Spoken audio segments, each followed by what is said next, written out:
It was supposed to be just another business trip, meetings, contracts, and deals worth millions. But what happened in that small town diner changed one man's life forever.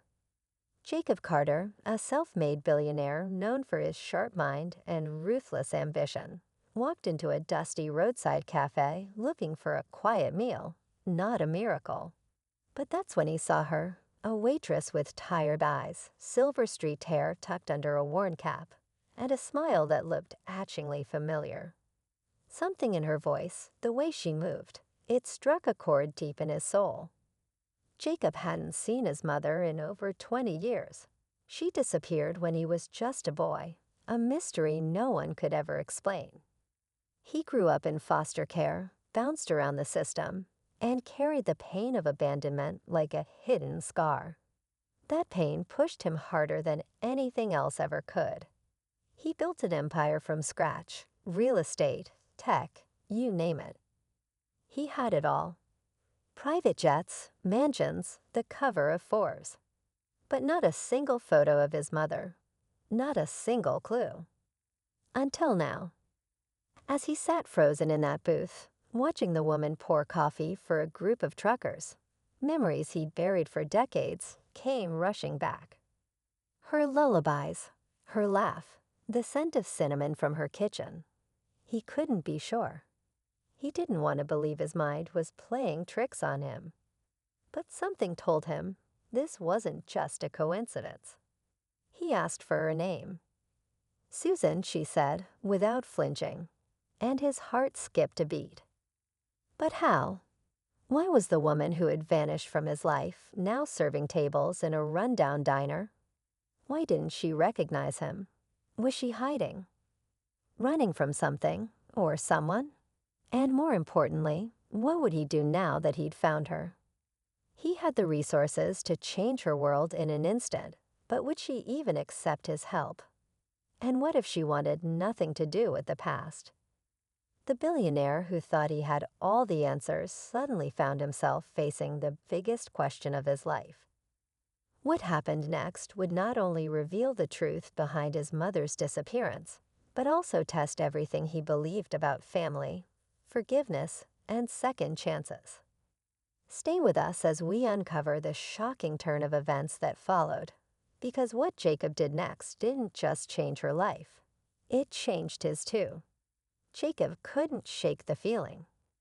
As he sat there, his designer suit a stark contrast to the faded linoleum floor and flickering overhead lights, he kept glancing at the woman named Susan. She moved with quiet grace, the kind that comes from years of hard work and no recognition. Every now and then, she winced slightly, maybe from sore feet or an old injury, and it made something ache deep inside him. He had everything money could buy, but in that moment, he felt powerless. He didn't say much at first, just watched. Listened. He ordered a coffee he didn't really want, just to keep her at his table longer. Her voice, soft, kind, slightly raspy, was so familiar it nearly brought tears to his eyes. But she showed no sign of knowing him. Not a flicker of recognition. No pause, no double take. It was like looking into the face of someone you'd dreamed of for years, only to find they don't dream of you back. He learned she had been working there for almost 5 years.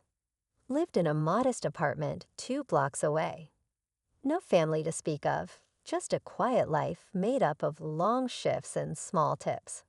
She never talked about her past. The cook in the back said she kept to herself, never caused trouble. Just a woman trying to get by. Jacob left the diner that evening with more questions than answers. Was it really her? Could he be wrong? He'd spent his whole life building walls to protect himself from the pain of not knowing what happened to his mother. Now those walls were starting to crack.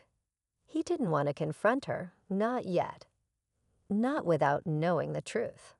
So he hired a private investigator, someone he trusted. Someone who could dig quietly. While he waited for answers, he started showing up at the diner more often. At first, he pretended to be a traveler passing through. Then slowly he began to let her get to know him, without revealing who he really was. He asked questions, careful ones, trying to pull threads without unraveling too much. Every time she smiled at him or brought him a fresh cup of coffee, he felt torn between the truth and the fear that it might break her. There were hints. A scar on her wrist he remembered from childhood. A lullaby she hummed under her breath when she thought no one was listening. The way she folded napkins the same way his mother used to fold laundry. It was all there, but still no answers. Why did she disappear? Was she hiding from something or someone? And why was she living this quiet, almost invisible life when her son had the power to give her the world? Jacob was getting closer to the truth, but nothing could prepare him for what he was about to discover next. The background check came back in less than a week. Her name was indeed Susan Carter. Same birthday, same maiden name. A fingerprint match confirmed it. She was Jacob's mother. But what stunned him most wasn't that she was alive. It was what she had been through. According to the report, Susan had once filed a missing persons report on him. Years ago, in a different city, long before she ended up in the small-town diner. She told the authorities her son had been taken from her during a custody battle gone wrong. There were scattered court documents, fragments of legal battles, and police reports that didn't paint the full picture. Jacob had no memory of any of it. He'd been too young. All he'd ever known was that one day she was there, and the next she wasn't. But the report also mentioned something else, something darker. A man's name kept showing up. Stephen Hart, her former partner. Not Jacob's father, but someone she'd been involved with for a short time after. Police records showed multiple domestic disturbances, restraining orders. She'd tried to leave him more than once, and each time she'd vanish for a while, only to resurface somewhere new. The pieces were starting to form a pattern. Jacob's thoughts were spinning. It wasn't abandonment, it was survival. She hadn't left him. She'd lost him. And maybe she'd never stopped looking. Maybe she thought he was gone forever. But then why hadn't she come forward now, all these years later? Why hadn't she searched harder when he became famous, when his face was on magazine covers and news interviews? Had she really given up? He needed answers, but he also needed to be careful. If she had been hiding from someone dangerous, he couldn't risk bringing that past back into her life too fast. There were too many unknowns. Meanwhile, at the diner, Susan had started to grow curious.